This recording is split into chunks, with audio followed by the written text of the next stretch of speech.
नमस्कार. इंद्रायणी या मालिकेच्या आजच्या भागात आपण पाहणार आहोत की इंदू आणि गोपाळ बोलत असतात. इंदू गोपाळला विचारते की टाइम टेबल तयार केला आहेस ना. यावर गोपाळ म्हणतो की हे बघ एकदम रेडी आहे माझं.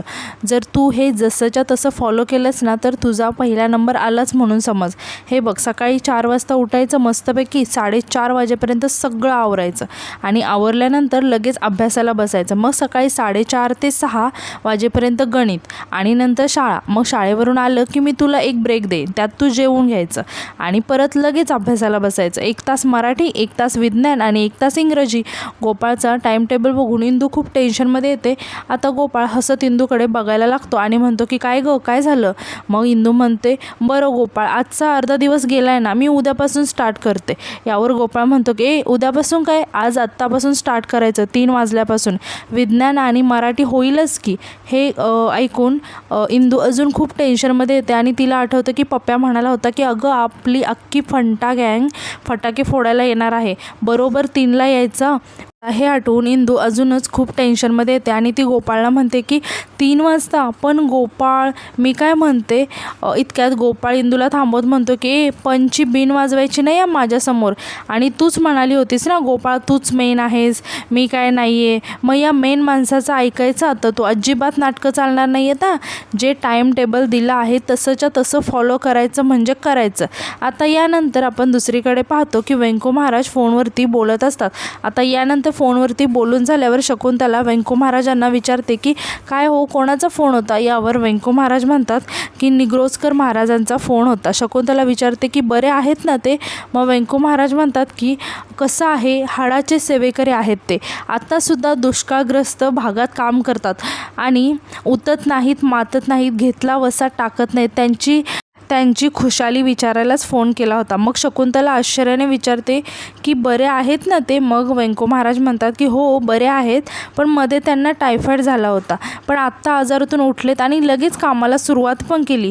निग्रोस्कर महाराजसुद्धा जे कीर्तनातून सांगतात ते सगळं आचरणात आणतात.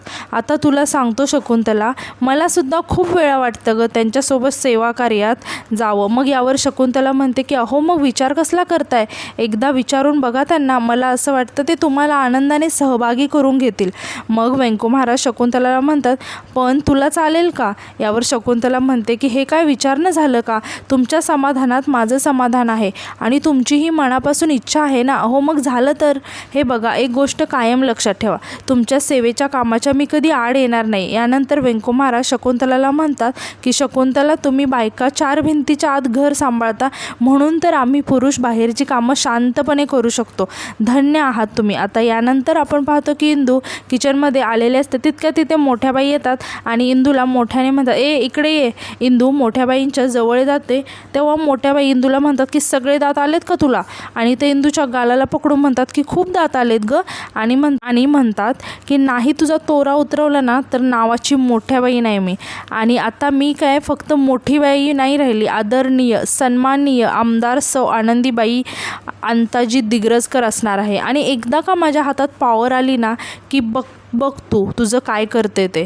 हे सगळं ऐकून इंदू खूप घाबरून गेलेली असते. आता आपण दुसरीकडे पाहतो की प्रेमनाथ एका चहाच्या टपरीवर येतो आणि चहावाल्याला चहा मागतो. यावर तो चहावाला म्हणतो की नाही, तुमचे मागचे पैसे बाकी आहेत ना, आधी ते द्या आणि मगच चहा.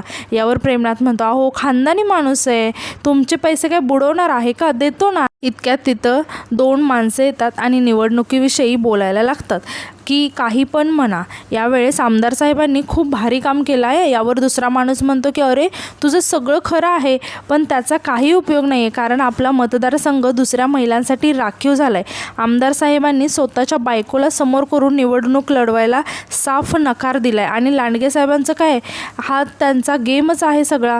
खरं आहे, 100% त्यांनीच गेम केला आहे. अंताजींच्या बायकोला म्हणजे मोठ्या बाईंना कॅन्डिडेट केले अशी न्यूज आहे. मग तो दुसरा माणूस विचारतो की पण खरंच असं केलं आहे का. मग त्यातील एक माणूस सांगतो की माझा मेहुणा आहे ना, तो पोपटरावांच्या बंगल्यावर कामाला आहे आणि भाऊबीजेसाठी मोठ्या बाईंना खास निमंत्रण होतं यावेळेस. आता तू बघच मोठ्या बाईंना तिकीट मिळवून देणार पोपटराव. प्रेमनाथ हे सगळं चोरून ऐकत असतो आणि तो मनातच म्हणतो की वा सासूबाई, आता तुम्ही निवडणुकीला उभे राहणार. नंतर दुसरीकडे आपण पाहतो की इंदू अभ्यास करत बसलेली असते आणि तिला मध्येच काहीतरी आठवतं आणि ती बॅगमध्ये काहीतरी शोधायला लागते. तितक्यात तिथे नारायणी येते आणि इंदूला विचारते की इंदू, काय चुळबुळ लावली आहेस ग?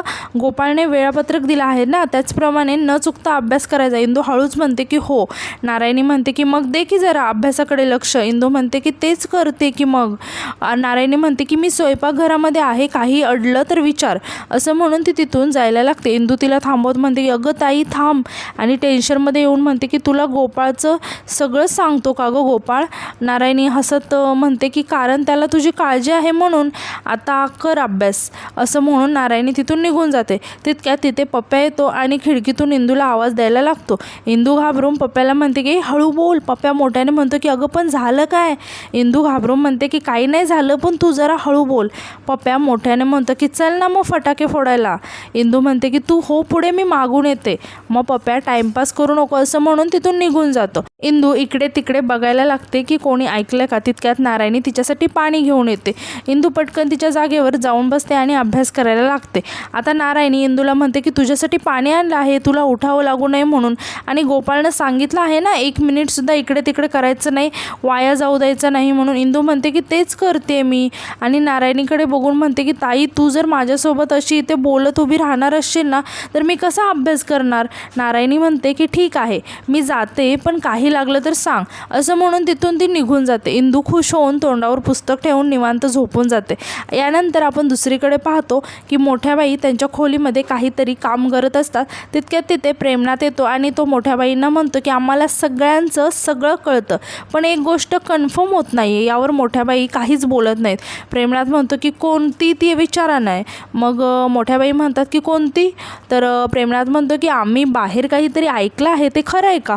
मोठ्या बाई म्हणतात जावई बापू, तुम्ही 10 ठिकाणी जाता, 10 लोकांचं ऐकता, आता तुम्ही नेमकं कोणाचं काय ऐकता ते मला कसं माहीत ना?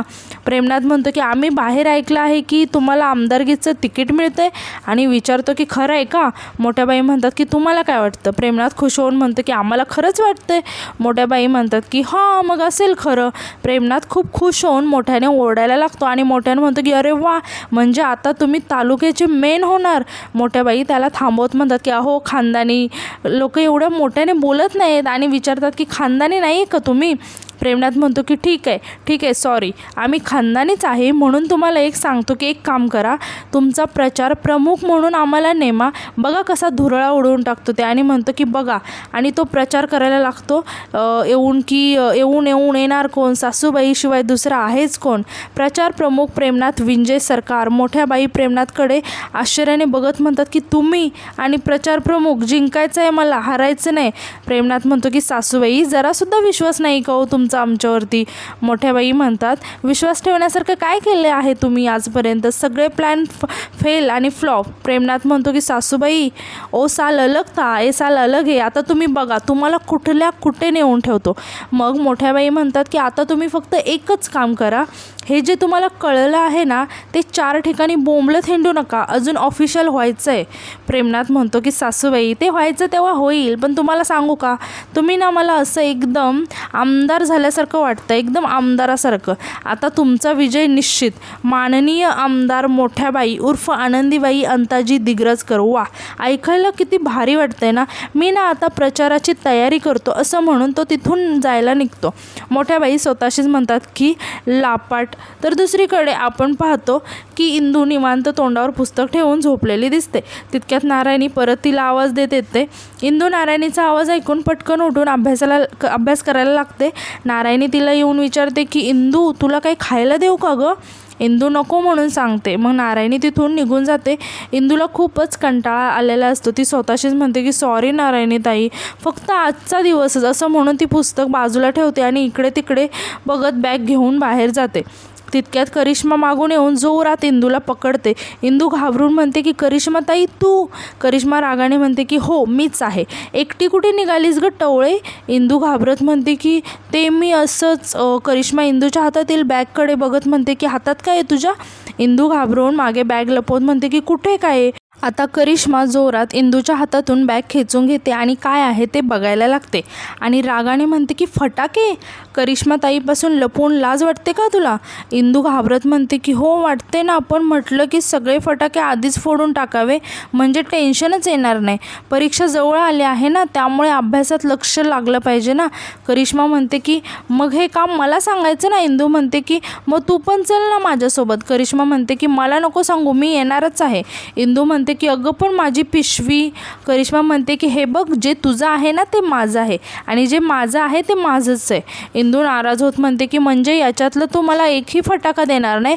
करिश्मा हसत म्हणते की तू जर माझ्याशी व्यवस्थित वागली ना तर विचार करेन, देईन एखादी सुरसुरी.